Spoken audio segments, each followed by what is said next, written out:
It reminds me of a funny story that I could tell, but I guess I won't tell it on here because it has nothing to do with video games. But maybe I'll tell you Neither guys is half the afterwards. stuff we've been talking about. What do you guys want to hear? An interesting story? Yeah. Is it really interesting? It's kind of funny, I think. I think it's a good funny story. If not, we can edit it out. I'm too lazy to edit things. All right, let's just. I have Use a your judgment. I have a buddy who's trying to be a state trooper. Okay? And the state troopers here, they have a physical agility course that you have to go to. They bring everyone in on the same day and say, "Okay, come on in here and take this course." 160 guys came to take this test. And what they do is they put you in formation, and before they start the test, they say, "Okay, before we start this test, any of you guys who filled out your application and you lied on it, guess what? We already know because we've been doing background searches on you, so we know." But they're bluffing the whole time when they do this. If people don't know, they're just bluffing. And they said, "So, if you've ever done such so and so," one of them was, "Have you ever had a narcotic within the past 5 years? Go stand against that wall." Out of the 160 people, like 60 of them go to the wall. 60 of these people Well, go to the wall. So then he says it again. "Trust me, guys, if you've done any of this stuff, we'll know. If you've committed a felony within the past so-and-so years, go to the wall." Then a couple more go to the wall. It gets down to there was only about 40 people left in the group who haven't been sent to the wall for doing something wrong in the past few years. So then the guy says, if you've smoking or done a class 1 like drug, which is just smoking marijuana, they're like, go to the wall. If you've done it within the past 5 years, go to the wall. So my buddy who was there says the guy who was standing beside him goes to the wall. And then another officer with the state police pops up and says, "No, it's not the past 5 years. It's just if you smoked it within the past year." So the guy who went to the wall that was standing beside my buddy was like, "Oh, I didn't smoke it within the past year." So he came back out of the wall to stand beside my friend again. So then the cop's insisting, like, "You know what? This is your last chance. If you've done anything wrong, go to the wall. If you think you've done this, go to the wall. And if you've smoked weed, go to the wall." And then the guy standing beside him just had second thoughts and went back to the wall again. So I thought that was funny that the guy went to the wall, came back, went back to the wall. I'm editing that whole story out because I I was didn't gonna tell you. say, is that it? Is that the story? Well, you think these people are trying out to be cops, and out of the 160 of them, 80 of them are against this wall for doing crap they shouldn't have been doing. Like, what were they thinking? One They of the weren't. one of the guys there smoked weed. I think they had to have their applications turned in by May 7th, and he smoked weed on May 11th. I mean, what are you doing? But yeah, I'll do the editing on this one, Dustin, and I'll just I'll send this episode to you. I think that should be the cold open. That story sounded better when the guy who went was telling it. So Guess you had to be there. yeah, had to be there. All right.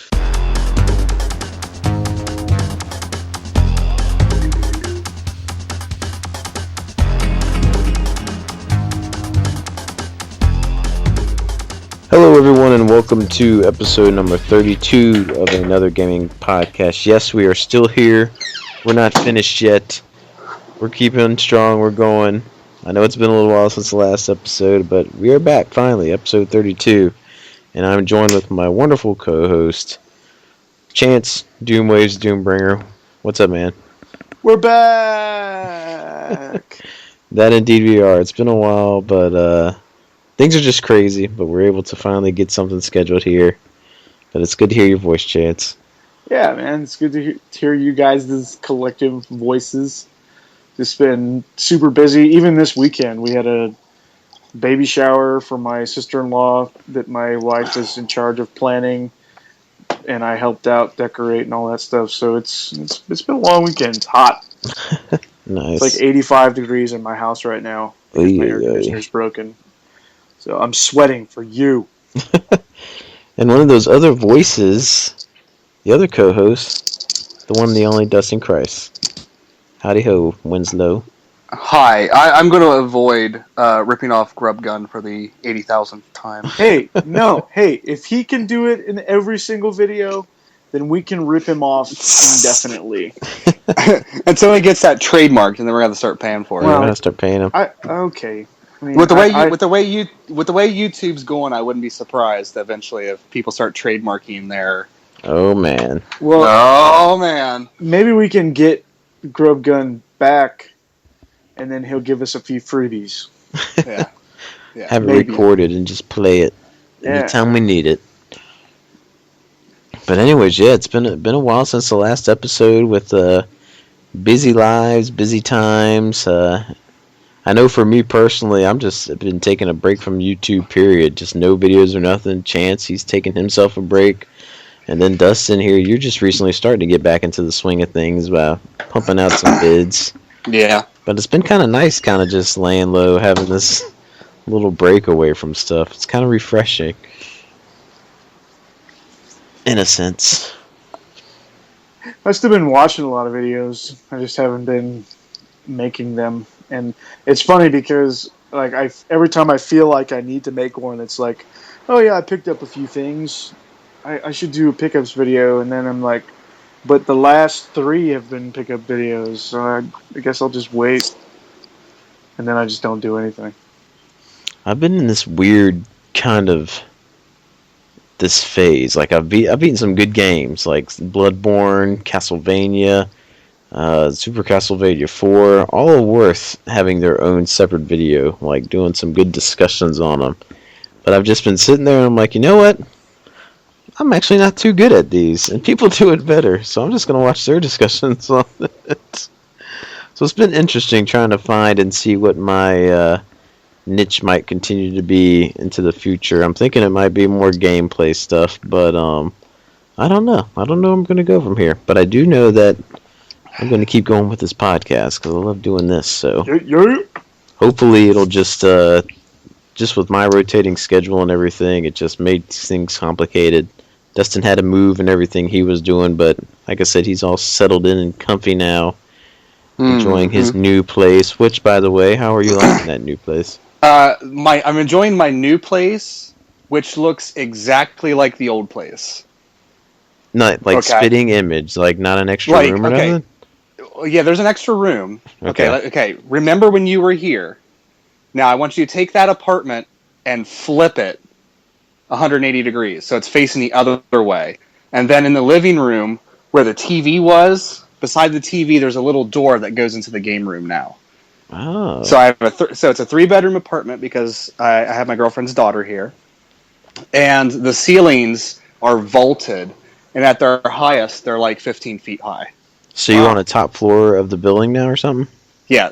We're at the top floor of the building, and it's like you remember how like you could hear like everybody else doing things, and then like in my videos, you would hear like the people below like yelling at their kid. Mm-hmm. Like it is like dead silent in here now. Like it's kind of like the first couple of nights it was kind of eerie because it was so quiet, and Caitlin and I just kind of looked at each other like this is kind of creepy. But you know, you get used to the silence. But it's so much different than that other apartment. We need to hear those parents yelling at their kids so we can get a good night's sleep. We're so used to it. I know. I need them to lull me to sleep. It becomes white noise. Yeah. With their look. Okay, I've seen in this guy's window. All he plays is like Call of Duty and stuff like that. Okay, motherfucker, that game has a pause button. Okay, I've been playing the Soul series. Not online, like exclusively. If you're online, he could get killed. No pause button. Well, I'm just saying. I've been playing the Soul series and still taking care of a 5-year-old like a boss. Oh man, like that is no pause button. Yeah. So it was funny today because I was playing Destiny online, and of course you're online, so there's no pause button.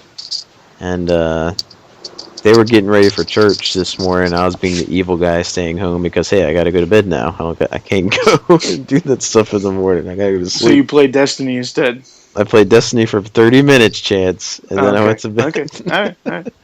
But before they were leaving, I was trying to play an online match, and then I think she needed help. Wanted me to brush my son's teeth, so I was like, "Crap, I can't pause this. Let me find a hiding spot." And I thought I found the perfect hiding spot. Turns out it wasn't because I came back seeing my dead body. I was like, "Great." The team was losing. It's like, "Dang it, boy, you and your teeth. Look what you did."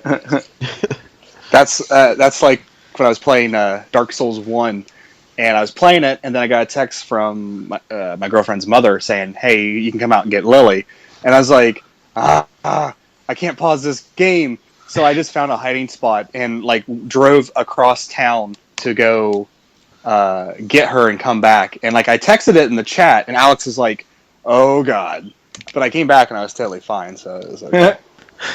Cool. It would have been great if you were online, got invaded, and someone had killed you. I thought I was in a good hiding spot. I was like, no one's gonna find me here, and then I didn't even think about that. Yeah, I could have got invaded, but I might have been in hollow form, so I might have been okay. Oh yeah, forget in that game it's not like Bloodborne where you can't, or Dark Souls 2. I mean, Yeah, well even in Dark Souls 2 I didn't get paid too much, but anyways, I haven't got evaded in Bloodborne yet. Knock on wood. it's that one has a particular area in late game, which you're almost at, that is known for being invasion heavy, and I can guarantee it's gonna happen to you. Yeah. And it's probably not going to end well. But if you It won't end well because I'm still not used to the rhythm of the combat. and the PvP in this one just goes on forever because everyone's got 20 blood vials, and it can be a long battle. But Yeah. if I can give you a tip, shoot them. Just shoot them. Just keep shooting. Yep, because they can't heal when you shoot. If you just shoot them in the face. Oh yeah, because it stuns them. Yeah. So. But anyways, since I don't know, since we're kind of talking about that, you're talking about Bloodborne here. How's this journey through Souls been? I mean, you've been on a long trek here the past couple of months in this road of redemption. And we're probably going to do a Souls mini-sode here in the future. But how's this little journey been, this turnaround for people who haven't been watching your videos or anything? The response has been interesting. The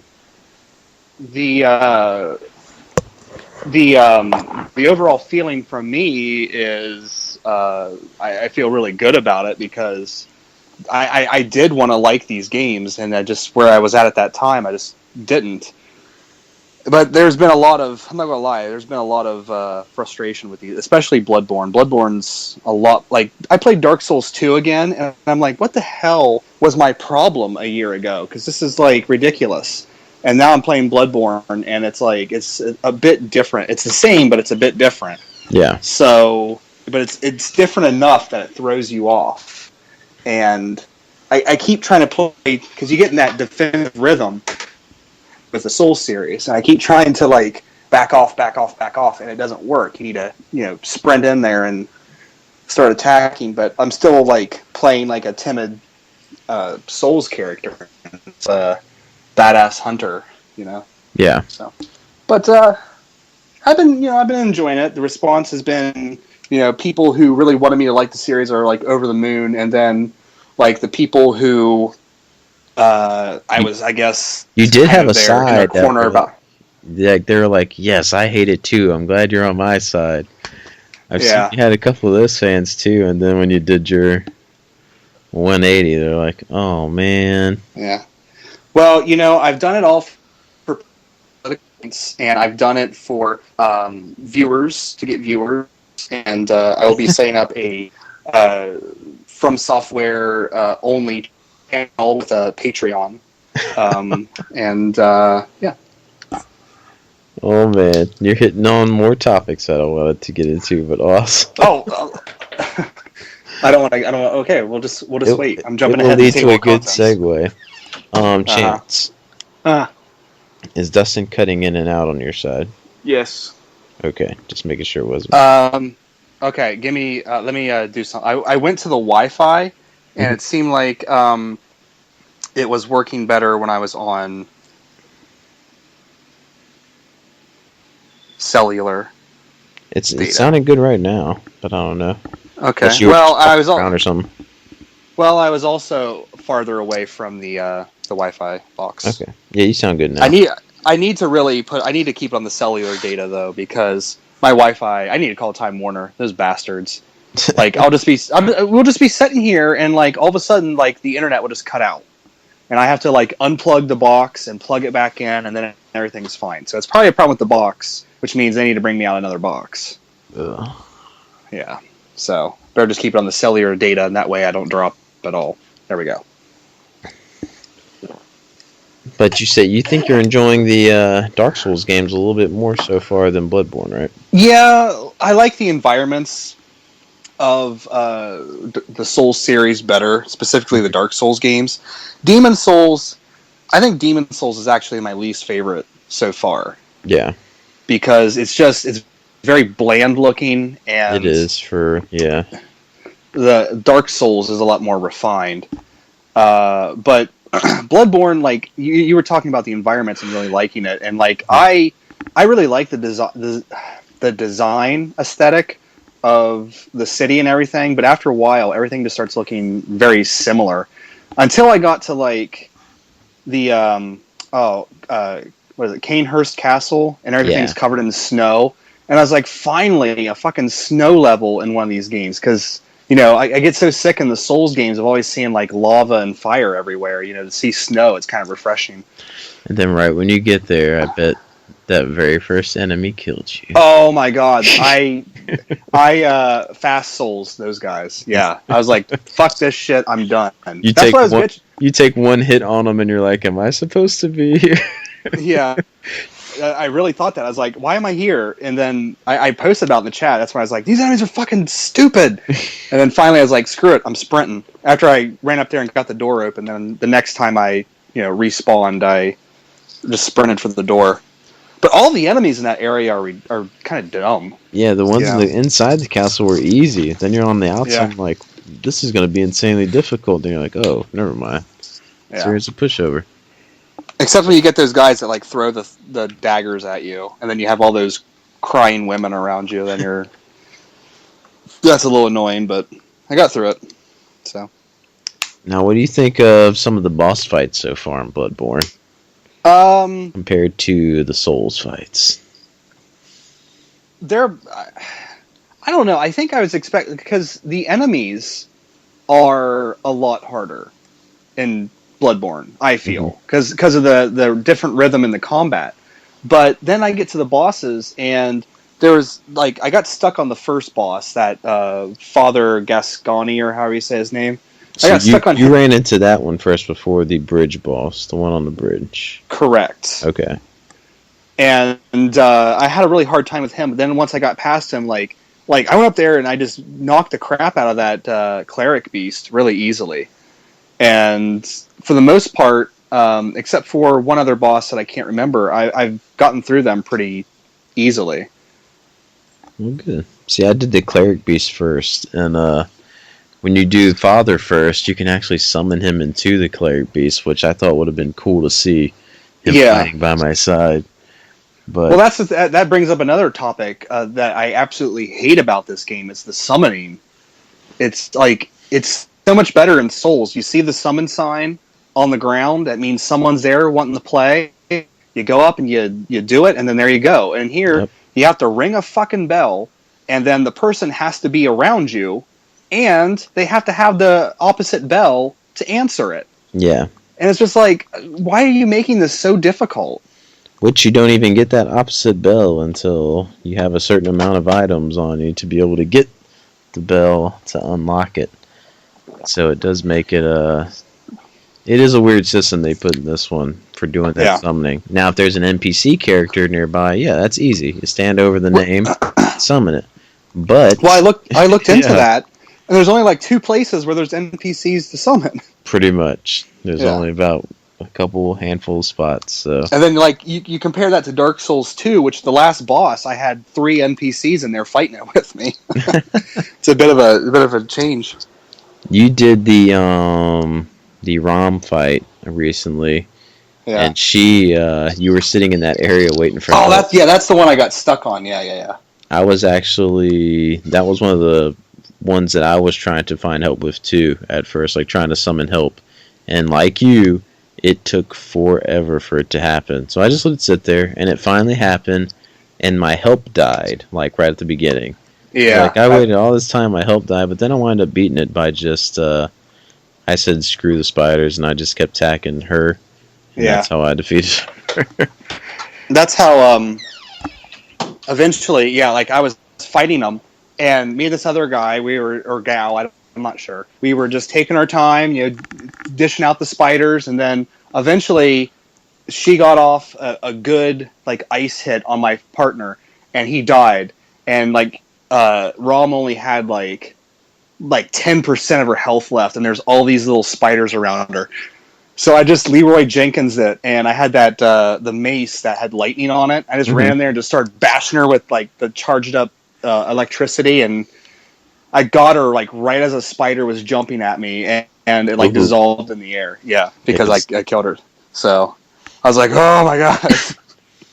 No, what's weird is I think she's weak to fire.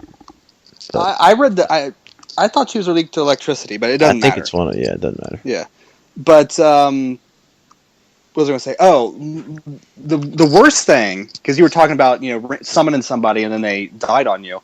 I summoned and waited and waited and waited, and then like it said, you're connecting to somebody else, and it's like yes, and then it like brought in one of those women, the chime women, and she started ringing her bell and canceled it. And I was like, motherfucker. I waited 10 minutes for this. That means you could get invaded too now that she was there. Someone could invade you. Yeah. But luckily that didn't happen. Yeah, so now that since you experienced some co-op play with Bloodborne and stuff with boss fights, yeah, I know you're not a big co-op gamer. Could you see yourself playing that like a game with someone, or are you glad it's just for boss fights with help? That's as far as I want to go with online, because like when you're exploring the environments, it gets. I mean, you knew it with Final Fantasy 14. Like I would just get kind of annoyed because I want to go do this, and you're like, no, we gotta get them out, you know. And I'd be like, So like with these RPGs, I'd rather just play them myself, and because that's how I always played games, was by myself, because I lived far away from everybody, and I grew up on a farm, and you just play by yourself, and so that's how I'm comfortable playing these games. So the co-op in this game is great because you can just call people when you need them, and as soon as you're done, they disappear. Yeah. What about you, Chance? Because you're more of probably a co-op fan than Dustin, and you've dabbled into Dark Souls. Would you think it'd be fun to play through the whole game with someone like that, just to make it a tad easier? Or would you want to explore it yourself? My deal with playing like actual co-op games is I hate having to only play when it's convenient for the person that I'm playing with. Yeah, like lining up times and stuff. Or vice versa, like feeling like they're the ones who want to play all the time, and it's like I don't want to be tied down so much. It would be a fun game to play co-op if it was like, in short bursts, I guess, like I hate to say it, because I don't know much about the game. I'm definitely not as big a fan as you guys, but yeah, like a once a week type of thing. Like, hey, we're going to get together and go, get this far on this day, like do this much. Yeah. But as far as like co-op games in general, that's kind of how I feel about it. It's just, it's hard. You and I have played, we played Aliens, Colonial Marines. Aliens, and we should be getting back to Dead Space soon, since apparently Bruno has a new PS3. Yeah. Not Dead Space. Dead Island. Dead Island, yeah. So, yeah, it's definitely fun to play with people and mess around, but at the same time, it's like after we finished Aliens Colonial Marines, I felt like, man, that was awesome to play together with friends. Cause it's such a shitty game, but at the same time, I thought, man, I should play it again and like actually pay attention to what's going on, because I had no idea what any of the cutscenes were about or anything, just because we would talk during them. Yeah, that's pretty much our talk breaks. Steven would always skip the cutscenes, and I'm like, no, I want to, That's you didn't want to watch those right there. I did. Well, no. I just did that. Yeah, if I was playing it by myself, I would have sat and watched those cutscenes. But since we were playing together, I didn't want to be like, well, I'm going to sit here for 10 minutes and watch these cutscenes while you pick your nose, Yeah. But yeah, I mean, like, to me, a lot of these games are like reading a book, and like doing what Chance says, playing and skipping things. It's like you're skipping pages of a book, and it's like, it drives me nuts. That doesn't, I felt like doesn't count in MMOs. No. At least with Aliens, I felt like, well, it's probably a short enough experience, and if I take the difficulty down to easy, because we were playing on the hardest difficulty, so like certain things took a long time to do because, for one, it was harder, and two, the game kept glitching the hell out and giving us problems. But yeah, I don't think it would be like too much of a time investment to play it again through by myself solo. But a game like Dark Souls, it'd be a little different. Like, to want to experience all the things a certain way, and then having to deal with whatever your partner wants to do also. Yeah. I think the ones that work perfect, which, I mean, since talked about Bloodborne, the only game I've been playing recently, I'll just get into it now, has been Destiny, since the new expansion came out. And games like that, I think, do the co-op the best, because it's a game you can play solo. You can finish the story, you get up to the max level of 20, and then, well, the max level's higher, but you can get up to level 20, and then once you hit there, then you can start playing with friends. Like, I've been playing with Corruption Gaming here on YouTube. Chance's good local friend and buddy. Lifelong friend. Yeah, lifelong. And we've been playing a lot of Destiny lately, and it works out because, you know what, we don't need to, we're not playing through a story, we're not doing anything like that. It's just, hey, do you want to run this dungeon together? So let's go run this dungeon together, or the strike mission they call it in there. Or, hey, do you just want to go farm some chests? Sure, let's go do that. Or just whatever we want to do, because it's not something that's story driven now. It's just getting on and playing the game.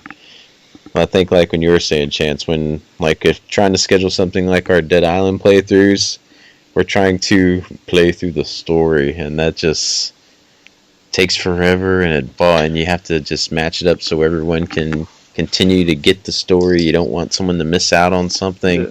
Well, with Dead Island, it's like, I think there was a glitch in the PS3 version, or I don't know if it was in all the versions or not, but you have to have all of your characters that you started with, like, in order to like finish it, or like to get the trophies or whatever, like, because it has to. No, that was with Aliens. I think that was with Aliens. No, I thought it was with Dead Island. I can't remember. I don't know, but it seemed like if we were going to try to do it with just three of us, we'd have to start over completely. Like, because I don't know if Ducky would be interested or not. I have no idea. But I'm not sure if I'm still interested. Man. Oh, man, am I the only one? Gosh. We need to just all... I think we're all talking about, let's just all upgrade to Dying Light and just play that together. But I put in Dead Island, and I don't know how you guys are playing it that long. I was like, I got to a certain point, I was like, I can't stand this game anymore. Because you're we only played it one time. Yeah, it was like one session. Granted, we played for like, I don't know, 3 or 4 hours, but it was just one time. But I enjoyed it. But it wasn't bad. the master of enjoying shitty games, apparently. So. It was fun walking around beating things in the head with our paddles and crowbars. That's why I've said sometimes when you're playing with, like, I know you're not a big co-op guy, Dustin, but it just seems in some games the co-op makes it better because you're just sitting there with a buddy, bringing levity to the situation out of something that might not be as fun, especially in Aliens, Killing, and Marines when you can't even aim down the gun properly. Well, you play differently. You play differently, even if you're trying to be serious about it. You play a game differently if you're playing with a friend than if you're playing solo. Yeah. Even something like a fighting game, I've noticed it. Like, if I'm playing online, I play a certain way. But if I'm playing with someone, especially if I'm having, like chat with them, like on Skype or, like, on voice chat on the game, it's different. It's almost harder because you don't want to take it seriously because you're friends, but you still want to kick their ass. So it's I don't know. It's you play differently when you're playing with someone you know than if someone you don't know, or solo. Maybe you're more of a couch co-op guy, Dustin, since we were able to knock out some old school stuff back in the day. I do think that's more fun because they're right there, but I don't know. But those were like platforming beat 'em up games. It wasn't like we were playing. RPGs for me are just not a multiplayer thing. It's just. Yeah. But I will say one more cool thing about the online with Bloodborne. Every person that I've played with, it always starts out the same way. We always bow to each other, and it's like they always do it before me because I have to like fumble with the controller a little bit. And but it's just I don't know. It's kind of a cool like. It's kind of like it reminds me of Journey when people would like always chirp at each other and stuff like that. Yeah. Oh man, have you played that Chance Journey yet? Nope. Oh, nope. What? Man, what an experience! I got to pop that in again just to see if there's anyone on there. Yeah, I went out. Even though I got the online version, I still went out and bought the collector's edition. Yeah. When it came physical, because I wanted Flow and Flower too, but. Oh, what a great experience. But since I was talking about a game I was playing recently, gentlemen, let me tell you about my addiction that has been Destiny over the past couple weeks. I know Dustin's been on PlayStation, so he's seen my name probably on Destiny. I saw it. I was like, oh, what's Steven doing? Oh, Destiny. What's Steven doing tonight? Oh, Destiny. That's all I've been doing. The expansion House of Wolves came out on May 18th. Same day as The Witcher 3. So I had plans. I was going to get The Witcher 3 because, of course, reviews were out of this world. It was one that I was contemplating ever since hearing about it, whether I was going to get day one or not, because I haven't beaten the first two. But this third one just looks really refined. The combat and everything. So I was like, you know what? I'm getting it. So I posted that picture on our Facebook of the fantastic work, by the way, that CD Projekt Red did in delivering us a game with the manual and all those nice little goodies in the basic package, which is something you just do not see for just a regular retail version of a game. But yeah, that game Witcher 3 has seen maybe 2 hours of gameplay on my system, because on May 18th I also bought the expansion for Destiny, and I haven't even played Destiny in months. But it was because I saw my cousin on playing one day, and I was like, you know what? I'm going to play with my cousin, and I got hooked back into the game. And it's something, I guess, just to say about me. We all know my history of being a World of Warcraft player and just devoting time to that MMO and playing that. And all the time I've put into Diablo 3, I just think that I'm that type of gamer who I like finding a game and just being hooked on it and dumping all sorts of hours in it, because I just have not wanting to touch anything else. I want to get the best gear that I can get and max out my character and do everything that I can in it. And I don't know, man, just this game that when it first came out I was so lukewarm about, I can't believe I have almost 200 hours of gameplay in it now.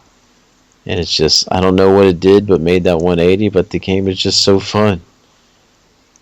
And I'm waiting for Dustin to get it, since it was his most anticipated game at one point, and he doesn't even own it yet. Ah, shoot.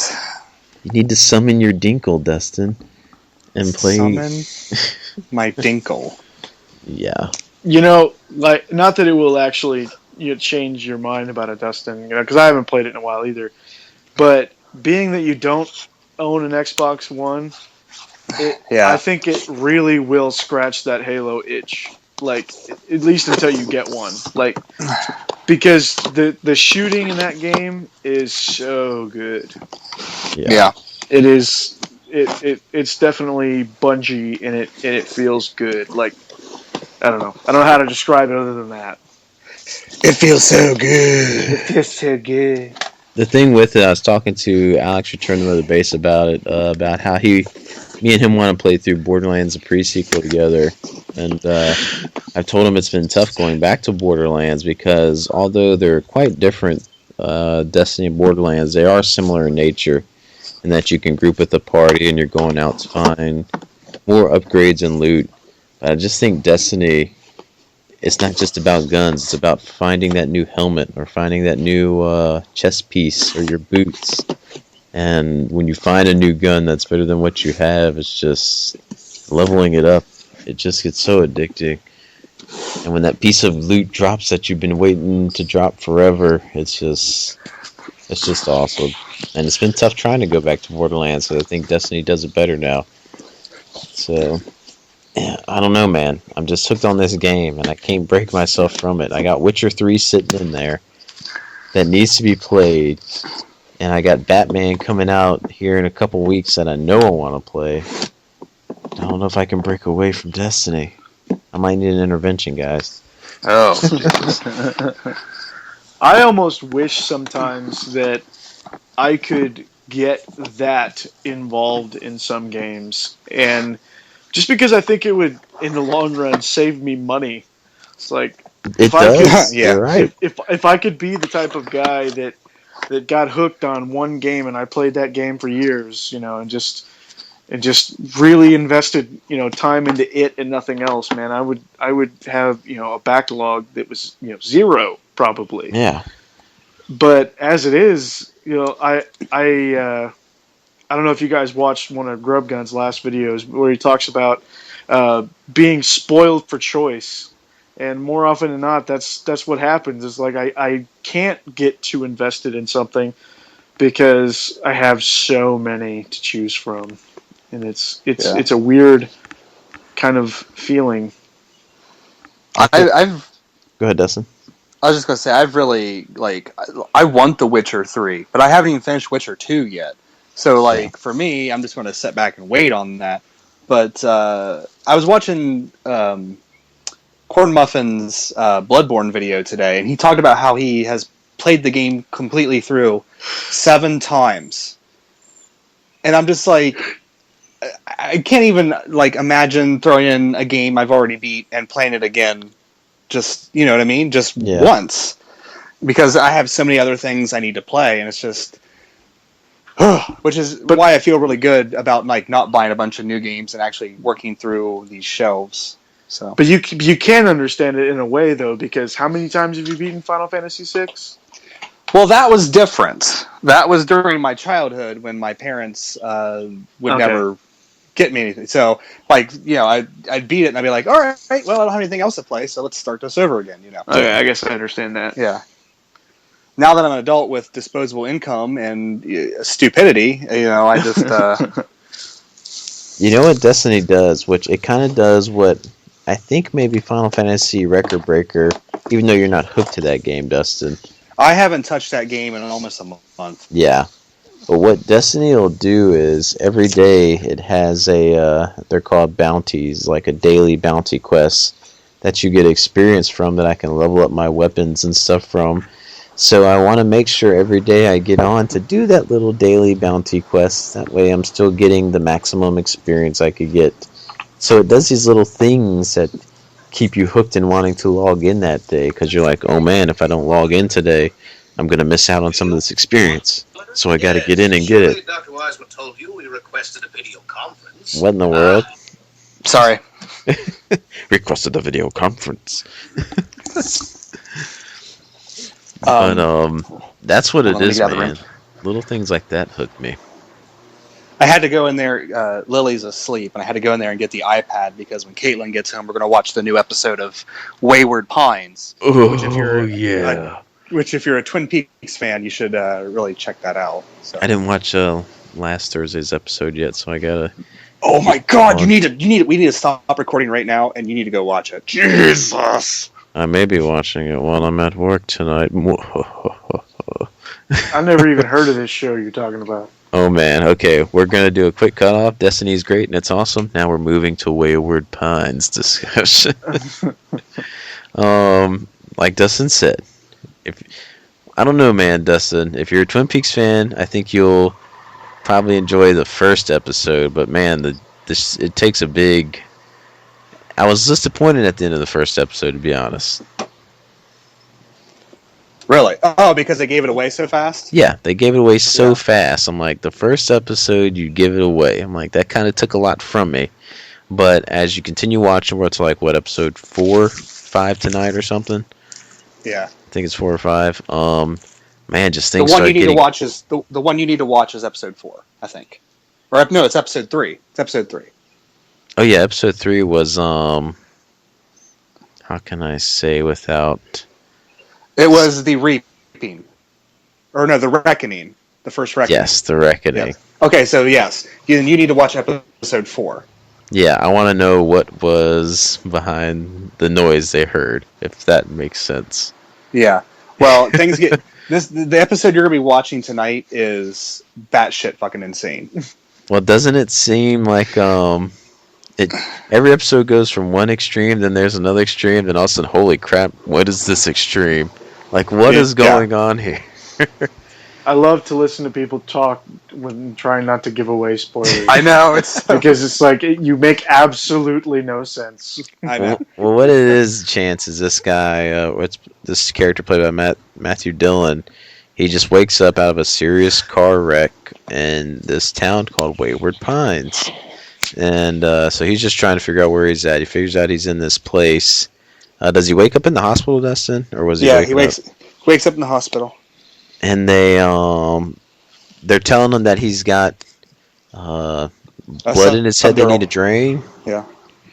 And like if they don't take care of it, he's gonna get these visions and everything. He's just gonna go nuts and start just seeing things that aren't really there. So it leads you to believe, like, okay, is this town even real? I mean, that's where we're getting at here, because they're going to be doing things in his brain. And that's really all I can say without really spoiling the first episode. Yeah. But it's pretty much this character in this town trying to find his way out. But if you're a fan of, Twin Peaks, of Silent Hill, of Deadly Premonition, Alan Wake, these stories of a small fucked up town and the mystery behind it and all that kind of stuff, Wayward Pines. Don't let M. Night Shyamalan's name on it dissuade you. It's actually still really good. I love that guy. You can definitely tell it's Shyamalan stuff too, because some of the film shots he does, it's so Shyamalan-esque.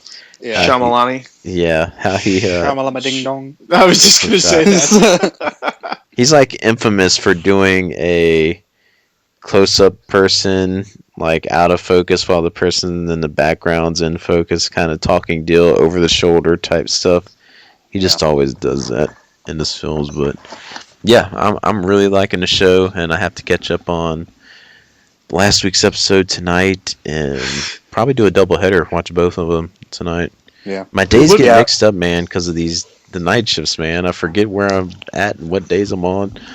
It's nuts. What were you saying, Chance? Is it on television or is it like an internet show? It's on Fox. But every episode's on Hulu, so you can watch it on Hulu if you want, or you can do what me and Dustin did for iTunes. You can buy it, but you can do it's cheap for just doing Hulu. You just have to watch some ads, and that's it. So I highly recommend. I need to finish Twin Peaks first. Gasp! I thought you did. Yeah. No, I've only got like 4 episodes left or something like that. Hey, it's just, I'm dragging my freaking feet. You got a year, because it's back. I know, that's so exciting, and it's just, you think that would be like a motivator for me to finish it and then watch the movie because I have the movie and it's just like, I like how everyone was like, I'm lazy. yeah, everyone was like, oh, David Lynch just wants more money to do it, and it's like, no, he wanted more episodes. That was the fight, was because it's been expanded by like 9 more episodes or something. So hold on, Lynch is back in it now. Lynch is back in it. It's all back. It's all going. And I thought it was going to go without him, so I didn't. Well, they were planning on it, and then all the actors are like, wait, if he's not doing it, then we're not doing it. Okay. Now, why would they? Yeah. Because, Chance, you'll find out when you get to season 2, once David Lynch leaves Twin Peaks, it kind of loses its focus. Oh, is he not in season 2 at all? He left to do Wild at Heart, the movie Wild at Heart. I'm well into season 2. Yeah. Have you figured out who done it yet? No. Okay, then you haven't got to the point where it starts to lose its focus. The last thing I can really remember is when I can't even remember his name. The sergeant, the military guy, the dad. He liked him and Cooper go on like a camping trip, and he like disappears. Yeah. That's the last thing I can remember. But I don't know if I've seen an episode after that or not. Yeah. The owls are not what they appear. Yeah, that's what I keep hearing. Oh man, it's going to be so interesting to see how the new season starts off with what happens at the end of season 2. Well, and see, that's something we could talk about, but Chance is here, and I don't know what he was. Yeah, just but like another time, I'll bump it to the top of the list of things to get done. Yeah. Well, that's the thing. Like in one of the last episodes, or it might have been Fire Walk with Me, one character says to another in the Red Room, "I'll see you in 25 years," and it's been 25 years since that season. Yep. So it's kind of serendipitous. It's so insane. Yeah. But yeah, that will be intriguing. I'll probably backtrack a little bit and kind of refresh some things, and I wouldn't mind doing a rewatch on that anyways. It was out of the blue the other day. I kind of wanted to hear the theme song again, so I just put it on YouTube. I bought the soundtrack. So amazing. I have the soundtrack to that and Fire Walk with Me. Oh, nice. I found them both at half price books too. I was like, yes. So I bought the show soundtrack on Amazon for like $1. Yeah. Shipping was more than the CD. It's so sad because Caitlin and I were watching Wayward Pines, and she really likes Wayward Pines, and she's tried to watch Twin Peaks, and she just can't. It's too because it's done in a very particular style where it emulates a soap opera, and the acting's kind of heightened and stuff like that. She cannot get past that. And we were watching Wayward Pines, and she's like, you know what? Let's give Twin Peaks another shot. So we watched the next episode where she left off, and she's just like, nope, can't do it. Cannot do it. Oh no! I know. Sucks. I think it's when you gotta kind of. Man, I wish she would stick with it. I know, because it was the scene where Cooper's doing the his detective work by throwing the rocks, that Tibetan technique, and she's just like, this is so stupid. Why are we watching this? It gives its charm. I know. Yeah, it's like the weirdness is the part of it, and I know for a fact as soon as we get to the episode where it introduces the Red Room, she's going to be hooked because she gets into that kind of stuff. But it's getting her to the Red Room that is the hard part, because it's like 4 or 5 episodes in. Oh well. Yeah. Oh well. But speaking of movies and television, I have to ask, what in the world is that Rainbow movie you and Alex are talking about? Rainbow Bright. You never watched Rainbow Bright when you were a kid? No, I've never even heard of Rainbow Bright. Chance, have you heard of a movie called Rainbow Bright? Yes. Rainbow Bright and the Star Stealer. Rainbow Bright and the Star Stealer. My sister was a humongous fan. I've seen it. It's been a while, but I've seen it. Well, Alex is sitting there saying this movie holds up. So, I mean, is it a good movie? Is it a watch? Here's the thing. I watched it as a kid, and not even like a 5-year-old kid, like an 8-year-old, 9-year-old kid. This is, after I've seen RoboCop and all that stuff. And just for I loved it, and I loved the character. I can't remember the guy's name, but he rides around on this black because Rainbow Bright has her horse that runs on rainbows, and this kid, I can't remember his name. He has a horse called Dark Star, and it's this mechanical horse, and its legs are like thrusters, and he flies around on it, and it's just so fucking badass as a kid to watch that. Because we didn't have, when we were back in the '80s, we didn't have all this, thing-fangled computer technology. We had to imagine things. What was the point? What's the concept of this movie, though? It's been so long since I've seen it. Like, I can't give you a good plot. Just there's this thing called Wikipedia. My keyboard's not working right now, so I mean that's why I was gonna look it up, but I can't. Yeah. This Ivory Skype recorder's jacking up my computer, so I can't click on anything. And you know what? You might even be able to find it on YouTube. Yeah, I was gonna say you probably watch the movie without even downloading it. Yeah, I doubt the company that made it is still in business, and if they are, I doubt they care about Rainbow Bright. Maybe they'll remake that like that new Gem movie that's coming out. We gotta make a Rainbow Bright remake and make everyone mad. But that was, mad? That was the thing back in the day. You had these cartoons, and then they would make like not live action, but they'd make like a feature that you'd go to the theater and see, and the features were always like dark as hell.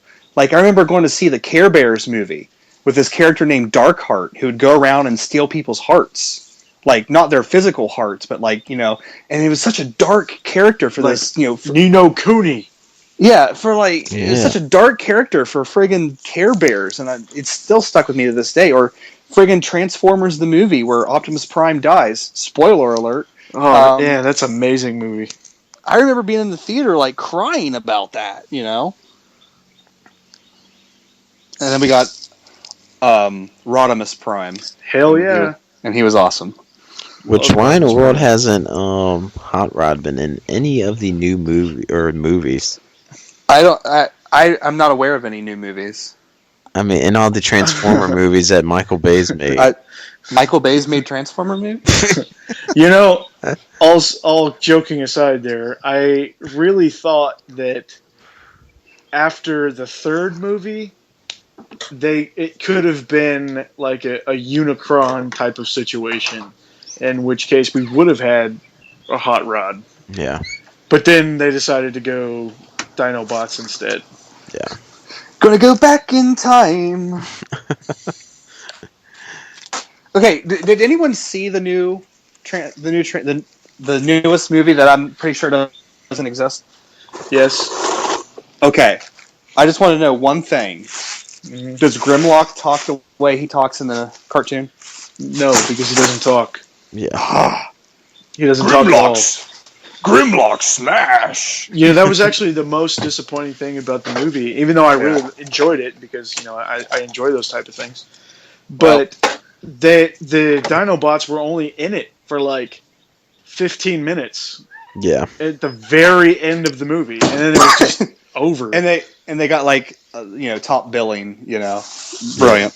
They did all the final killings and whatever, and oh yeah, it was okay. That it was both the best and worst part of the movie, because it was an amazing fight. It was cool what was going on to me, but it was so short lived. It was disappointing.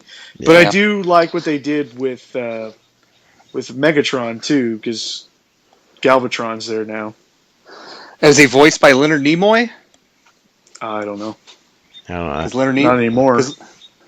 Oh, that's true. Yeah, good point. Did anyone? Not in the future. Did you guys watch the Ninja Turtles movie or no? No, I didn't see it. I'm waiting for it to go to Netflix. I have it on my hard drive by less than honest means, but I didn't download it.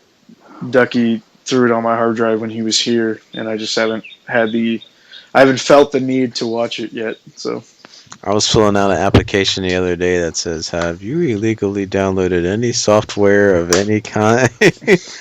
I was like, you know what? I have. I circled the yes one. Movies aren't software.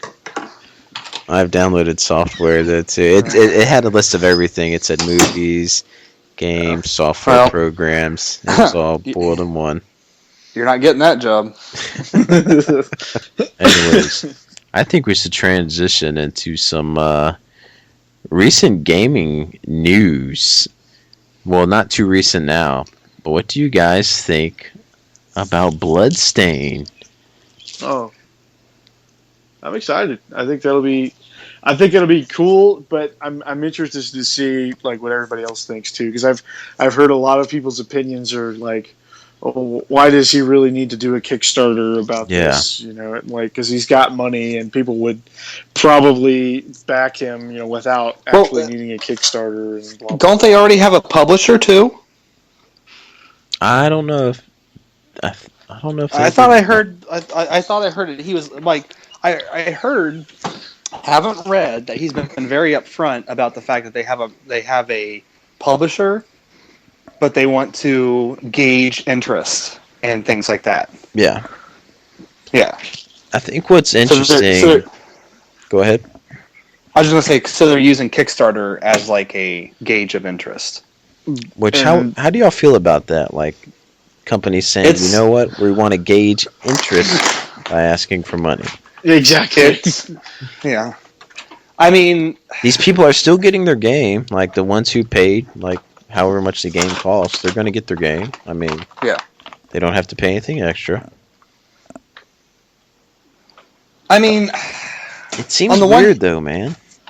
It does seem weird, and I did a video on it not that long ago, and I can just see like Square Enix and all these other companies like just passing the risk on to us, and I mean we'll pay the way for the game to come out, and that's great, but if it fails, then I mean I guess it's a good thing because then Square Enix won't go under, I guess, so that's a good thing.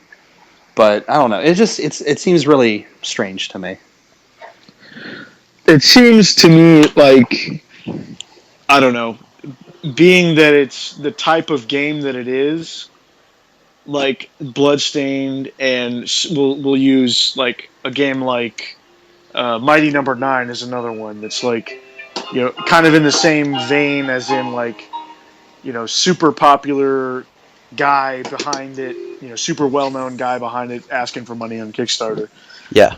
What I feel like that these type of games are low risk anyway, especially if it's going to be a physical like a digital only release. I think that without something like Kickstarter, you could definitely justify putting a game like Bloodstained out without asking for money, just sheerly based on who's making the game and what kind of game it promises to be.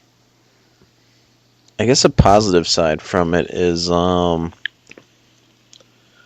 even if it's gauging interest, if it could help bring out a game we think might not would ever be able to come out. Like it's like you guys said, from Koji, you would think a game from his, you wouldn't need any backing, people would get anyway. So for Bloodstained, it probably had no worries of ever getting made. But if it helped it to come out, because that's going to have all sorts of physical releases now too because of us. Yeah. At first it was going to be digital, but hey, because of people who gave money, now we're going to get these physical releases, these collector's editions. So I guess that's cool. But also if it weren't for like Kickstarter and things, you wouldn't have a game like Shovel Knight, which was, I haven't played, but by all accounts, a huge success and a really great game. But then but the people behind it weren't, Inafune and this other guy whose name I don't know, the Castlevania guy. Koji. That's the worry. Igarashi. Yeah, that's the worry. Koji Igashi. That's the worry I have, is that these people in their garage making their indie game is going to get edged out money-wise, because eventually it's like a charity. Eventually people just get tired of giving money. You know what I mean? And you can only be asked, to donate to, Children's Hospital so many times before you're like, you know what, I'm going to skip this time. Yeah. So, these guys might be making this great game, but because there's all these big companies putting out retro indie title X, fund it now. These smaller guys who probably make like the next Shovel Knight are going to get edged out. And then we get those debacles like Dustin kind of mentioned on in some videos, like Mighty Number 9, how it went from him wanting money to get the game to now he's got publishers and Deep Silver, and I mean, he never really technically needed people, I guess, either to begin with anyway. And it's been how many years now, and this side-scrolling kind of 2D game, so to say, isn't out yet. Yeah, Alex kind of put it really well in the chat. We got kind of duped with this Kickstarter thing. Like, now I have this digital version coming to me because I put down money on the Kickstarter. Mm-hmm. Well, guess what? There's going to be a physical release for it now. Yeah. Fantastic. So what am I going to do? Buy it twice? Yeah, some people are getting hosed over in that stuff, man. Or they'll announce a collector's edition at $60 with pledgers who paid $60 for a digital thing. And they're like, wait, there's a physical one out now? Yeah, that's the exact reason why I did not help fund Bloodstained, because the shit's going to come out. There's absolutely no doubt in my mind it's coming out, and I'm not going to get duped again. It was amazing though, because Bloodstained got announced the same time while I was playing Super Castlevania 4 and on my Castlevania kick, and then that got announced. It made me pretty giddy though, because I just finished or had started playing through the masterpiece of Super Castlevania 4. Man, what an excellent game! I love that game now. It could be my favorite Super Nintendo game. It's close with Super Metroid. It's like trying to pick between those two is kind of tough. And then going on to the Game Boy Advance one, I played Area of Sorrow, which is probably what Bloodstained is going to be more like, with all the RPG elements. Man, it just works so well. The system works so well. And Symphony of the Other Night has to be one I got to play through and try now with the RPG elements, since I'm used to it from Area of Sorrow. But Area of Sorrow just did it so well. I have a feeling that since Symphony of the Night was a console release, it might do too much. Area of Sorrow kept those RPG elements, but maybe had it simplified. And since, I don't know. I mean, I've played some of the portable ones, and Symphony of the Night, I mean, they're pretty comparable. They are? Okay. Yeah. Well, cool. So I'm looking forward. It's just a series that recently I've been smacking myself, but why did I wait so many years? Yeah, me too. I started with Lord of Shadows. What in the world was I thinking? I should have started with the classics, and even beating the one on the NES, like you were going to try to do, Chance, with some save states. Trust me, I used save states in that first one, in the first NES release. I didn't abuse it, though. I would just use it at the start of a level, so I wouldn't have to keep resetting. And then I used it on Dracula in a couple places, because that fight just is tough. It's tough. But I just started kind of getting into Castlevania myself. I had picked several of them up kind of really close together, and I haven't put much time into it as of late, but I did get pretty far in the 3DS one, the Mirror of Fate, Lord of Shadow Mirror of Fate. And I know that's not anybody's favorite or anything, but I think it's a lot of fun. I still want to give it a try. You can get it on console now too, right? Like they have a thing for it. Well, that's how it started for me, actually. I bought the Lords of Shadow collection on Xbox 360 because it was like $13. Yeah, I remember seeing a Pickups video, but it was missing the thing, wasn't it? Well, it had the 2 discs in there, and I thought for sure that it was on disc, but once I popped it in, I realized, no, it's not on disc. It's a download code on the back of the manual, and it was already redeemed. So I thought I was killing 2 birds with 1 stone by buying the collection so I could play Lords of Shadow if I ever wanted to, and I had Mirror of Fate, which is the one I actually wanted to play, but that didn't work out. But then TG hooked me up with the 3DS copy anyway, so Nice. I was good to go. Now, speaking of all this Kickstarter and pledging money, seems like we've had another big recent push in some activities here in Patreon, like kind of Dustin hit it on earlier. Man, it seems like the Patreon stuff is getting out of control, gentlemen. And I don't know, man. I have mixed feelings toward this whole Patreon thing. I think there are some people who maybe deserve it, maybe. And I think there are others who completely do not deserve it whatsoever. I think that my opinion is that I'm probably never going to support somebody on Patreon ever, Yeah. even if they deserve it or not, just because it's not something that I could see myself even justifying. Like, why would I do that? Why would I give somebody money to give me free content when I'm just fine, even if they stopped making content today? Yeah, it might suck, but I'm still not out anything. That's just my opinion. Yeah.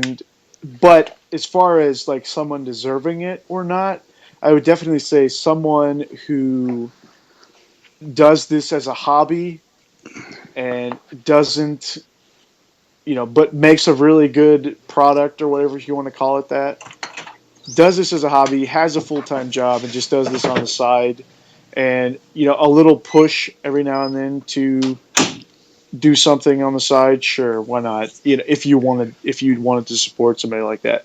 Yeah. But as far as like contributing to someone to make this their full-time job, I don't know about that. That's been the whole thing. It seems like everyone who's asking or is on Patreon has a full-time job, but if you look on their list of demand or their goals or pledge goals, if they reach a certain amount, they will turn it into a full-time job if they get to that amount. I think you got it. I think you got it right on the head. List of demands. Yeah. Then sometimes you have a person who puts a list of stuff out just telling you how awesome you are, and they're not promising you anything. But it's just been weird because the argument I've been hearing for people defending themselves for it is, what's like a TV show, and TV shows have to get money too. Well, do you know how the TV shows get their money? Through the advertising and the commercials, not by asking their fans to pay money to the show. Well, that's the thing. Like, there's a fine line to walk here, because, like, look, I will watch Happy Console Gamer, and when he put out the movie, I bought a DVD. Yeah. Spider 1A, who does his Turbo Views, I watch those when they pop up on there. And when he releases a DVD of all of them, he does it like in a block of 25 episodes, I buy the DVD. Like, if I'm actually getting like merchandise, if I'm buying something from them, that's fine. If I want to buy a Happy Console Gamer t-shirt or whatever, that's fine. But just giving him money because he's doing videos on YouTube, I don't really, I don't really cotton to that. Well, it's just weird because there's some people out there who have stated, again, I won't say their names to cause any rafts, but there's been some YouTubers who say even if you have, say, ad block on your computer, if you have ad block on your computer, you are an evil person and you should not watch my videos. It just seems so greedy. Like, you want money that bad. You're calling someone an evil person and you're telling them to go away from your content because they have an ad block on their computer. I don't know, man. Well, you can tell why they're really into it. And the argument has been made that, these people should see some kind of return for their time. The time that they're given to make these videos and yada, yada, yada. Mm-hmm. And for me, and for a lot of these people in the past, the return has always been the comments and the interaction and talking to people about stuff. And somewhere along the way, even like, look, I love Happy Console Gamer. I love that channel. That channel is probably one of the reasons why I'm doing this. Yeah. I am a little disappointed in him, to be honest with you, especially when I see his Patreon vlog posts and it's a picture of his wife in this scantily clad outfit, and I'm like, Johnny, come on, man. Which, I mean, of course, if they're all game for it, that's fine. But, there is, I'm not trying to be like a prude here or anything, but, Yeah. I mean, these maybe she's not even the video. I don't know, because I'm not a Patreon subscriber. But at the same time, I'm like, it's kind of like another YouTuber out there who pouts and, does her little voice and that kind of stuff to get viewers. It's just this weird thing. I don't understand. Actually, I do understand, because when you get money involved, it just kind of ruins everything. Oh, I clearly understand, Dustin. You're jealous. That's I what am jealous. You're so jealous. I am jealous. I wish I had 100,000 subscribers, and all of a sudden I felt like, because one of the arguments that Johnny made, and I just kind of scratched my head at it, was that he needs more time to do these videos. And I'm like, okay, so money equals time? That's the reason why he wanted to do this Patreon, because to help him get time to do the videos. So I'm assuming he's either cutting back his hours at work or quitting his job altogether, which, to me, being a reasonable Midwestern kid, sounds like an incredibly stupid idea. Just incredibly, like, I'm going to make a living off of YouTube? Yeah. That's like, I hope anyone who thinks they're going to do that, just think about that, really think about it, and think about 4 years from now, if you think you still want that as your job. It's like the people doing Twitch. Like, there's some full-time Twitch streamers. You're not going to make a living off that forever. You're not going to make enough money to support yourself forever off of doing that. I really hope you have a backup plan when it all ends, because you're going to be hurting. Think about how many young ingenues go out to Hollywood to be a movie star and they end up doing porn. I don't get it. I don't get it. Are you saying that Johnny's going to be doing porn? Well, that one Patreon vlog post kind of insinuated it. And please, people, this wasn't meant to be an attack on Johnny. No. I'm seriously, I'm hoping to God I run into him at too many games just so I can shake his hand and tell him thank you. I love Johnny Millennium. Hey, maybe he'll be a guest one day on here, and we can ask him about this stuff, or what the thoughts it took into. It had to be tough for him though too. I know. For anyone who's big. Because I think he stated I don't think it was tough. I don't think it was tough for one guy, but go ahead. Oh yeah, because I think he stated before how he wasn't a fan of like all that kind of stuff. But I mean, I see, because he has 100,000 subscribers. Yeah, the opportunity is huge there. achievement there in getting 100,000 subs. And I'm not gonna lie, if I got bills to pay. If I had that many subscribers, I might think once or twice about it. But that just, I don't know. It just seems so bizarre. And people are just like, yeah, here you go. Here's $20 a month. And I'm like, God damn it. Like I said, I think there are people. He was at least one of the first ones who, when they did it, I was like, you know what? If there was ever anybody, he could be the guy, but there's no way I'm ever going to get money for anything like that.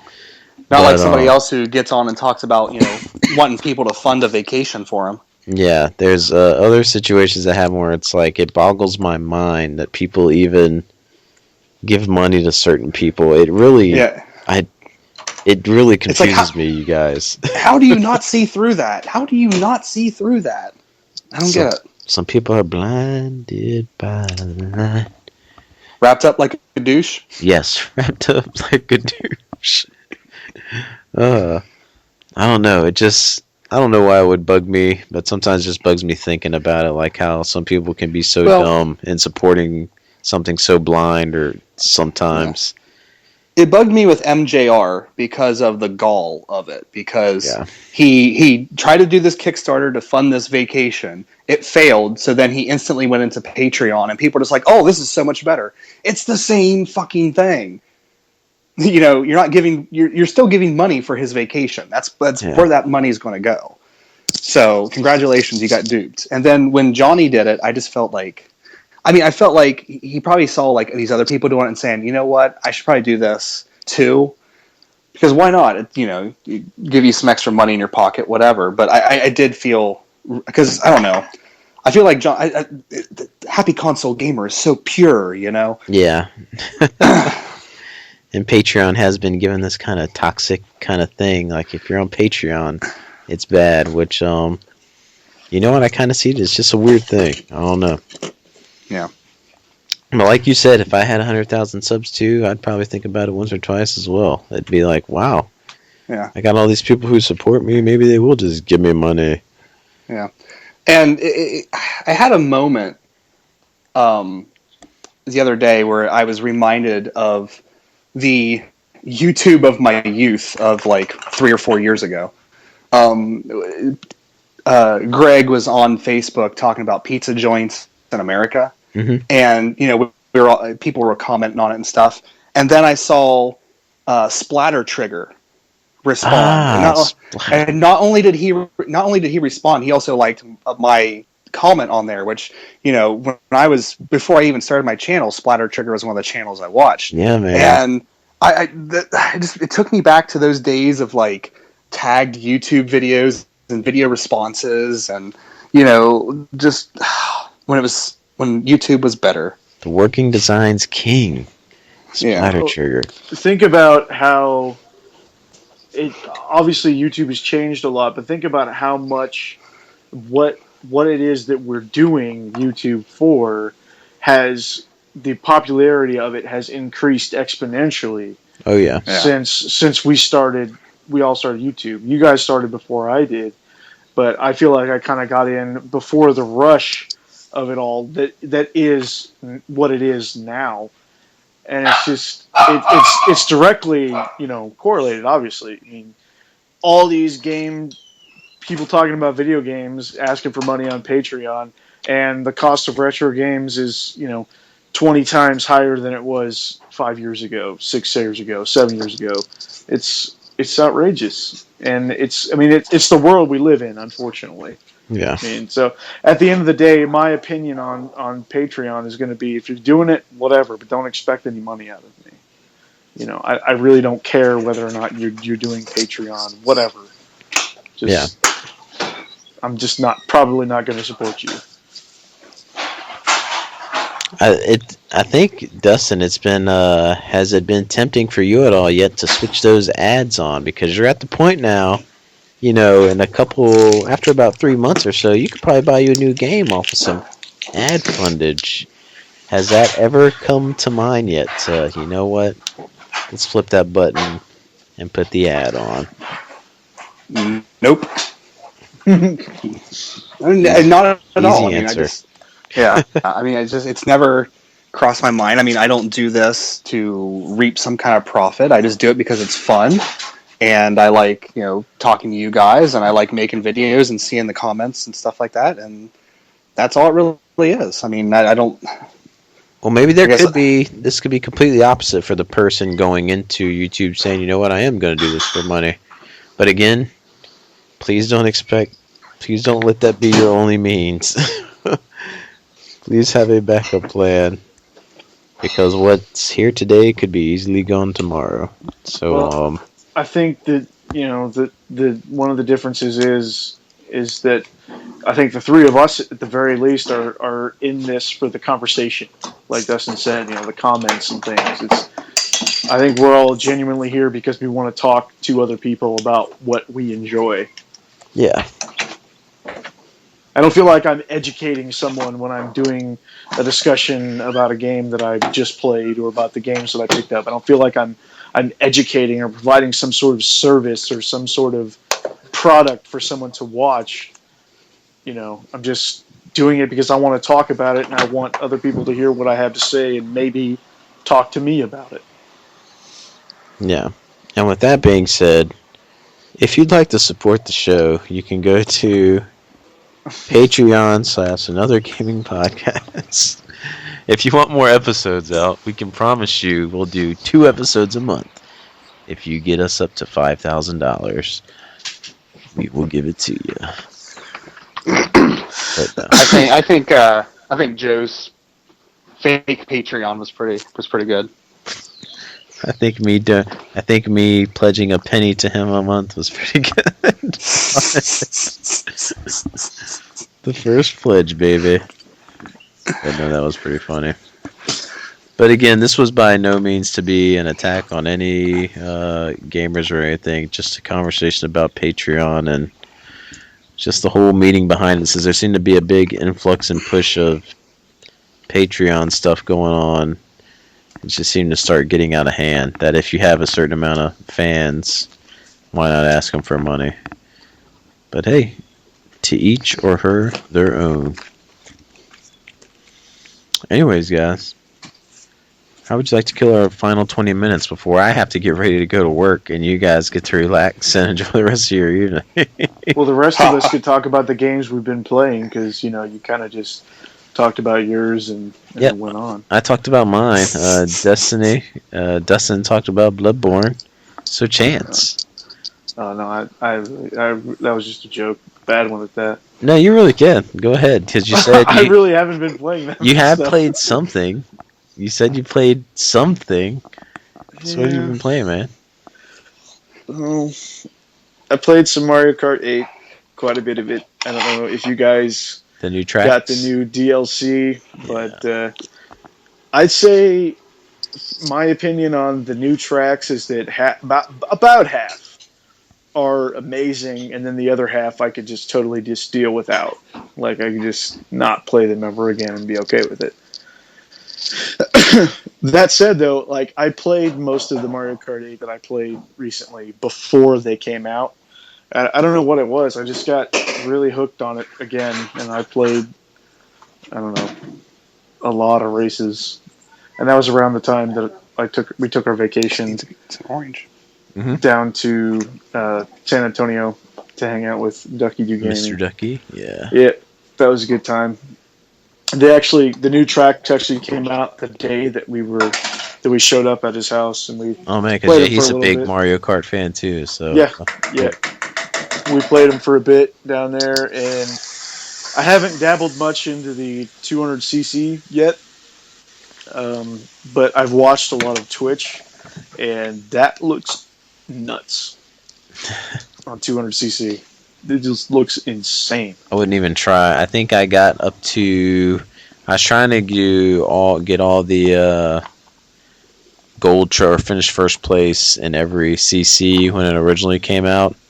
And I think I got halfway through the 100 and it started getting challenging. So I was like, you know what?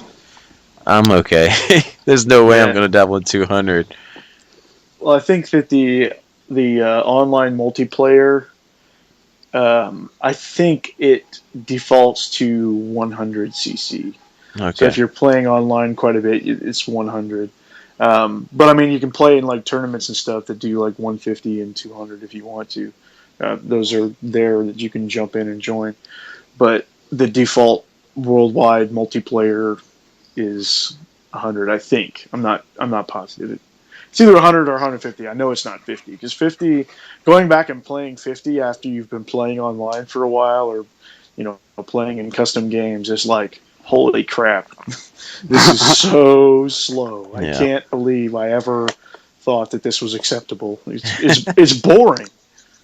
Especially like if you've been playing quite a bit and you're playing or in 50cc, you're in first place and there's no way that anybody's even going to hit you with anything unless it's a blue shell. So the goal is to lap the last person. Yeah, it's kind of nuts. But I would, and this was something else I wanted to talk to you guys about just a little bit because I thought about it earlier today. It's been a while since we did our kind of like favorite games, or like not necessarily like all time favorites, but just our favorite games. And I really got to say, there's been a couple in the last few years that I really think have just really topped my list of favorite games. And I would say that Mario Kart 8 is one of those. I would say that it's probably in my top 10 of all time video games now. Oh, I just played one, Super Castlevania 4. That's easily up there. So I think in the future maybe we should do some sort of kind of an update of some of our favorite games. Oh yeah. Just cause. That was actually a YouTube series I was thinking about, titled The Greats. Like Nice. the best games I ever played. And I was going to do it with Castlevania 4 starting off. Yeah. But that was just something I was dabbling with and probably will never do since I don't do videos anymore. See what else. I've mentioned, Castlevania a little bit. I played a little bit of Castlevania 1, Mirror of Fate, and even Lords of Shadow, kind of dabbling in that a little bit too. And it's interesting. It's hard in a lot of ways, but I think that it's hard because of the game itself, not because like it's truly like a challenging game. Mm-hmm. I think like its mechanics and its structure kind of make it really difficult. And I beat one of the now infamous bosses, that ice golem, like really towards the beginning of the game. And man, that was tough. It's like a Shadow of the Colossus type battle where you have to like climb up this thing and hit it in certain areas to kill it. And it was a fight against the controls the entire time. It was difficult. I remember that fight. And you just reminded me of all that negative stuff I saw in the chat a couple of days ago about Shadows of the Colossus. That almost made me cry. My favorite PS2 game was getting mangled by you guys complaining about the controls. I don't think you were on it, Dustin. But I know I would. Some others were. I was like, no. That's probably my favorite PS2 game of all time. I've never played it. I have the PS3 one, but I've never played it. The only other things that I've really been playing are Pokemon Silver, because I just picked it up actually. My good buddy Chad Bailey had an extra copy of it that didn't have a label on it. Like it was just the silver cartridge that didn't have anything on it, and he just gave it to me. We met up a few weeks ago because I had a couple of packages from Ducky to give to Chad, and we only live about 3 hours apart, so we just kind of met in the middle. Each one of us drove about an hour and a half away, and just hung out for a little while. And he had a few games to give me, which was totally cool. He certainly didn't have to do that, but they were all just dupes for him, and there was nothing in Pokemon Silver being obviously semi-valuable because Pokemon games are expensive for some reason. Yeah, there's bazillions of them out there. But yeah, so I've been playing that quite a bit, and I did start Super Mario 3D World, and that game is pretty brilliant. It's a good game. I like that a lot. I think my son's resorted to speed running the game now. Dude, it's amazing watching him play that game. It's insane. I'm sure he's pretty good at it by now. With the 500 plus hours he's put in, yeah, I guess he's... I'm in the third world right now, the ice world, and it's proving to be difficult. It's a great game. Great game. Yeah, it is. And the only other thing that I've been playing... you played a good amount of stuff, man. It's been a long time since we talked, though, so the things that I did play have been kind of few and far between. But I did put quite a bit of time into a game that I've beat before. I don't know what possessed me, because it's funny, we actually talked about this earlier about putting in a game that we've beaten before, and why would we want to go back and play it again? And I'm sure that both of you would question, why in the world would I want to play this game again? Any guesses? It's Wizards and Warriors. Wizards and Warriors. No, actually, I don't have that game anymore. But, What? Armored Core. No, I don't. It's a quick side story. I bought my dad a Retron 1 system so he could play his old NES games. And in doing so, I surrendered several of the NES games that were in my collection because they belonged to him. So gone is Wizards and Warriors, Super Mario Brothers, Zelda 1 and 2, Dr. Mario, and But you Tetris. you rebought some though, right? I got The Great Tetris Card back. Zelda. I got Great Cart Zelda now, and I think that's the only ones that I have back. But is that your final answer on the replay? Yes. I don't even want to say it for fear of getting kicked out. Is it Sticker Star again? Yep. Oh wow. Yeah, I am almost to the end again. With Sticker Star. Of all the games, yes, that is All not the the one I games. expected. Man. Jeez. Yeah, I don't know. It's What a casual. Jeez, look at this I casual. know. I was really hoping it was going to be Bioshock again. Well, okay, that was actually the last thing I played. The before last console game I played, seriously played besides Mario Kart and 3D World. That was the last thing I played. The rest has been handheld. Well, good. Did you play anything else yet, Dustin, besides some Bloodborne? I I know you did your discussion videos on the old one and stuff. yeah, I the Old Blood Wolfenstein. Yeah.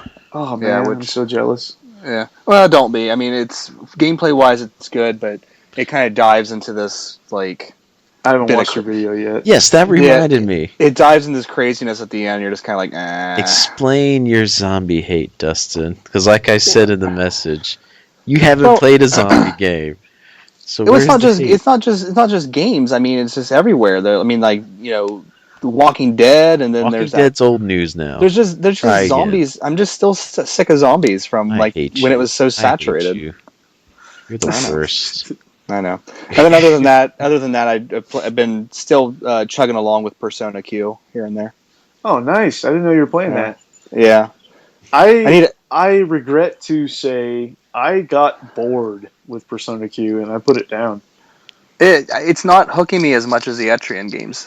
So I really hoped that it would, and I certainly don't mean that to offend any like big time Persona fans. But man, I was bored. yeah, like it might just be because I'm only in the second dungeon. It might be because I'm not very far in the storyline. But it's you would think with the two great Persona stories, it'd be something gripping there. But it's really just these guys just shooting the breeze with each other all the time. So it's And I just think not- that's what got boring. Like just the constant banter back and forth. I'd be trying to get through the dungeon, and they just stop. And it wasn't not really a cutscene because it's you got to click through the text, but it's like I found myself just totally just skipping all of it and not reading it at all because I was bored to tears. So I just put it down because I felt like it wasn't going to be a genuine experience if I continued. yeah. Did that Etrian Odyssey Mystery Dungeon game come out yet? Yeah. It's out. Was that to y'all's liking or? I haven't thrown it in yet. Okay. I haven't been able to afford it yet. So Okay. All right. Just curious. And another one that's got me curious, since you said you were bored with Persona Q chances, Devil Survivor 2 came out, and good night was that first game. I hated it. But now I'm seeing all this love for the second one, which I know it cannot be that different from the first one. But for some reason, this second one's so great.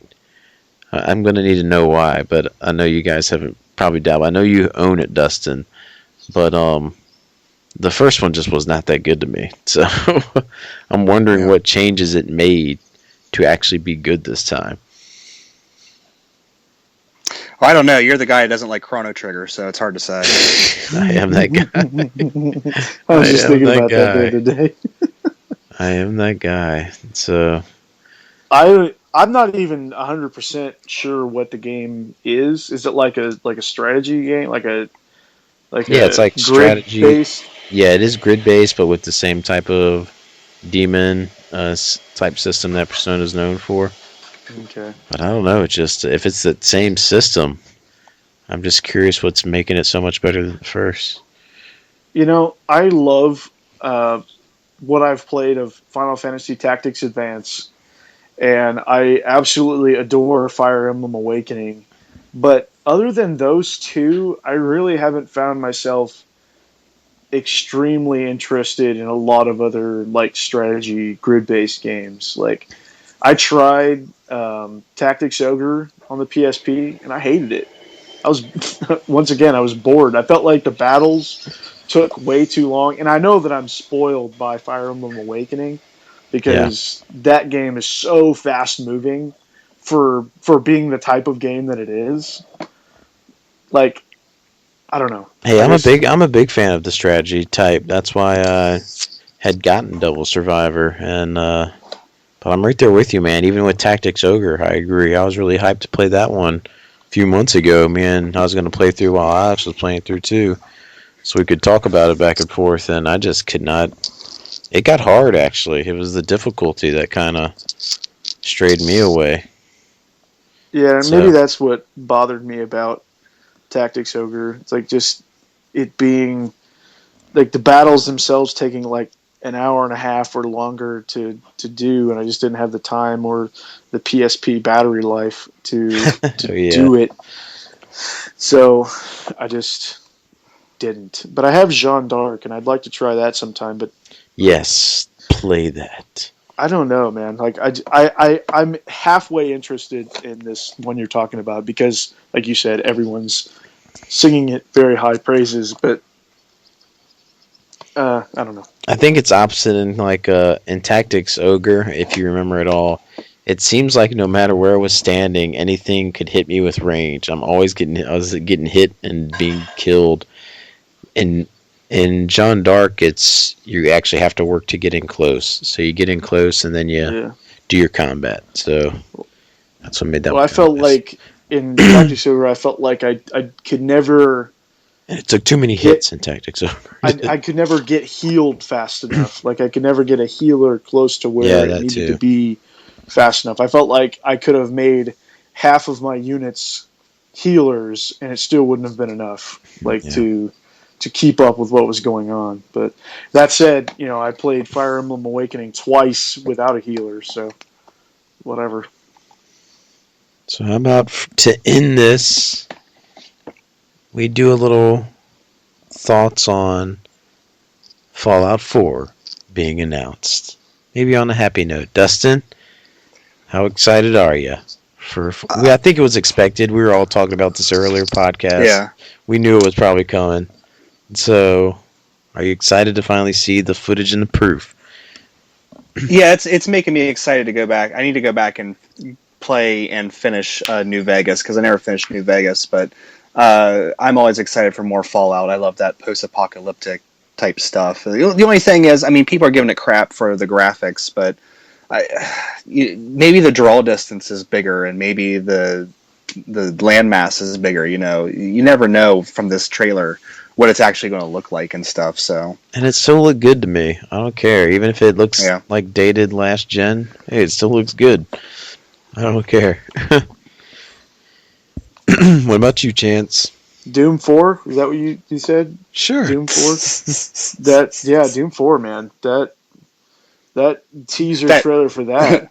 That half second of gameplay Oh footage man. was awesome. And that was all I needed. That double barrel shotty and that Revenant. Woo!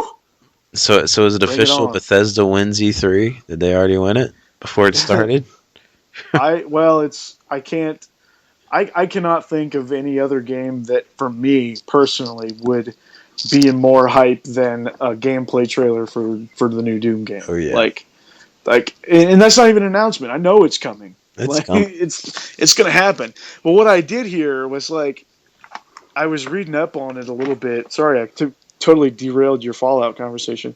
They had actually had some like footage like from several years ago, which would be what would become Doom 4 that they've just kind of scrapped, like, and they just because they didn't like it or whatever, and they just completely moved forward, and that's why one of the reasons why we haven't seen anything so far was because that leaked and no one liked it, and they just moved on, did something completely different. So whatever. Well, since that Fallout trailer came out, and I have once again wanted to try Fallout 3 for the umpteenth time. I have restarted that game so many times, and I keep falling out of interest with it. Kind of like we were talking about Demon Souls, how the first one just looks so bland and the same. That's the vibe I get in Fallout 3. It's just the same everywhere I go. Brown, brown, brown. And I know that's the setting. And the fact that I can't run to the place I want to run to really just irks me for some reason.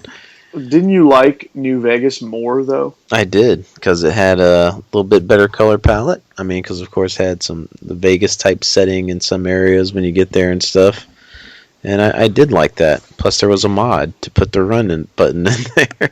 So My brother-in-law... Go ahead. Sorry, I interrupted. No, you're good. Go ahead, I was done. My brother-in-law loves Fallout 3. Like, rants and raves about it. But he had never played New Vegas. He just started New Vegas, like, I don't know, like last month. And he in himself is, like, just dumbfounded at how much better he thinks New Vegas is than Fallout 3. And that's coming from someone who really loves that. Fallout Yeah, 3. you don't hear that too often. More people like Fallout 3, but yeah.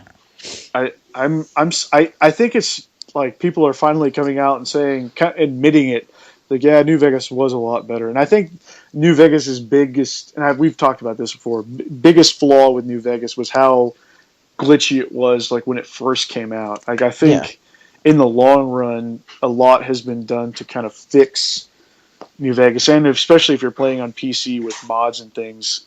I think that a lot of people will eventually admit, yeah, New Vegas was a better game. So I'm interested to see the reception for this new one. Yeah, I'm looking forward to getting that one. I'll probably get it even if I don't. Trying 3 out again, even if I don't like it, I'm still probably going to get number 4, because I know they're probably going to do little things to improve it. Like, there's going to be a sprint button. Common sense now. It's going to happen. And they're probably going to make the gunplay a little bit faster, which would be cool, because it's kind of slow. And keep the VAT system, because that's awesome. But if you're just going to go into first-person shooting mode, I think they're going to refine upon that too, which would make it better. So I'm looking forward to see what they're going to do with it. I'm excited. Yeah, the option to play it like a straight-up first-person shooter and have it work well would be, something that I would enjoy. Even though I love the VAT system too, and what I played of Fallout 3. So it looks like you'll have Doom this year and Fallout next year. Not a bad 1-2 punch there for Bethesda. Oh yeah. Well, and with the Old Blood coming out, I haven't watched your video yet, Dustin, but I haven't heard like a whole lot in the way of good or bad things about the Old Blood. So I mean, it's good. Gameplay wise, it's good. I just had an issue with where they took the storyline towards the end, because it gets kind of wacky and ridiculous, and it's supposed to be a prequel to the New Order, and it kind of feels out of place. Yeah. I'm a little upset that Europe got a physical release and we lowly Americans got digital only. I was a little bummed about that, but whatever. Being that I'm an id Software collector, I feel like I should probably invest in the physical copy. Yeah. And I guess on this note, because this will be our final episode before me and Dustin go on our grand adventure, if those of you who don't know, we will be attending Too Many Games in Oaks, Pennsylvania. Along with every other YouTube Yeah. celebrity in the stratosphere. After we announced our attendance, all the celebs wanted to announce theirs to come and meet us, which is cool. So Yeah. we know people are excited to meet us, but we'll do our best to I'll, shake everyone's hands. All I'll, three I'll of them. I'll humble myself a little bit. It's gonna be hard, but I'll do my best. But no, I'll just- seriously. I'll just kick it here at home. Yeah, we know Chance won't be able to make it, but he's been doing a lot of traveling on his own other places. So he's in Pennsylvania, is kind of a drive to get to there from where he lives. Yeah, I'd have to So- fly. Unfortunately, this time the Doombringer won't be able to come, but me and Dustin will be there. Our good buddy Alex, Return to Mother Base, will be there. We're going to be lighting up the town together. So I don't know how much we'll actually be at the convention, but we'll be there. Doing some game hunting and stuff. And hey, if you happen to listen to this show or watch our channels and recognize us, feel free to come say hi, because we'll say hi back to you. We'll shake your hand. I'll even take a picture with you. Whoa. Hey, I've taken a Big picture. time. I've taken a picture with Chuck Norris, so I guess I can take a picture with the rest of you guys. I'll only do photos if you donate $5 to my Patreon. That's. I mean, it's time is money, right? Time is money. So It is. I'm looking forward to that trip, though, man. It's gonna be cool hanging out and doing some game shopping, because I haven't done no game shopping in a long time. Me and Dustin fighting over the same games. It's gonna be fun. yeah. Actually, most of those I'm just gonna make e-boots and put it on my PSP Go. So Yeah, those if you Kingsfield. find them, That's gonna be the Yeah. best way to go. yeah. So, all right, gents. Yep, I have to get ready for work, so I guess we should wrap it up here. I got some Wayward Pines to watch. So. Oh yeah, Wayward Pines. Oh yeah. All right. Chance Hulu, buddy. You should give it a go. I think I'll play some more Sticker Star. You Well- jerk. Well, that's where we end it. That's how we stop. See you guys at Too Many Games. See you later. Bye bye. Bye.